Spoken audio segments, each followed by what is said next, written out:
powered by compressed air to supply force on a load. The assembly shown here is the most common type of double-acting pneumatic actuator used in industries. It consists of a piston rod. This rod transfers force of compressed air to the load. Cushioning pistons are assembled with this rod. These pistons prevent any hard shocks at the end of the stroke by enabling the piston to stop slowly and gradually. The piston reciprocates back and forth when there is pressure difference between any of the two sides. A static seal ensures airtight sealing between the piston and rod.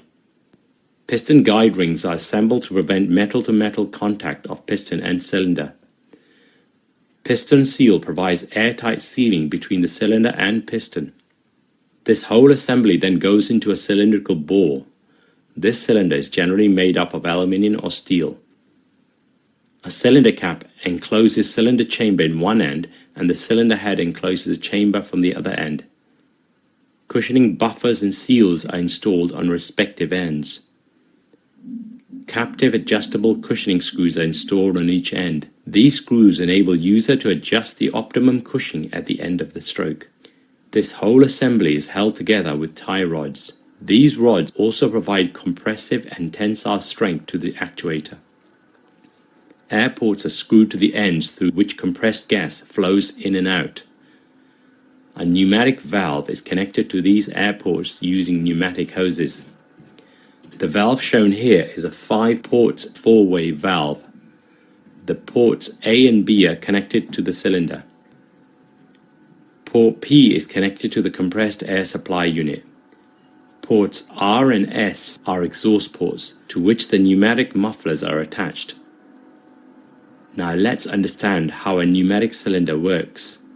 The compressed air is supplied through inlet port P of the valve.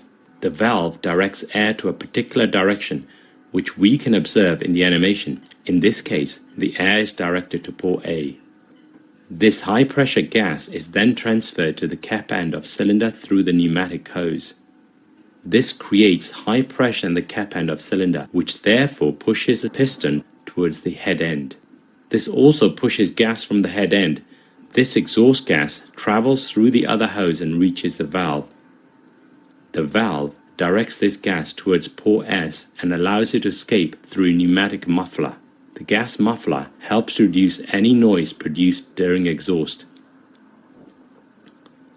The process we just observed is the extension stroke of actuator.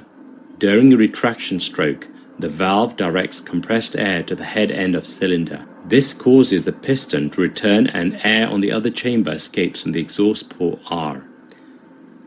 The theoretical force of actuator is the relative pressure on the piston multiplied by effective area of piston on which pressure is exerted.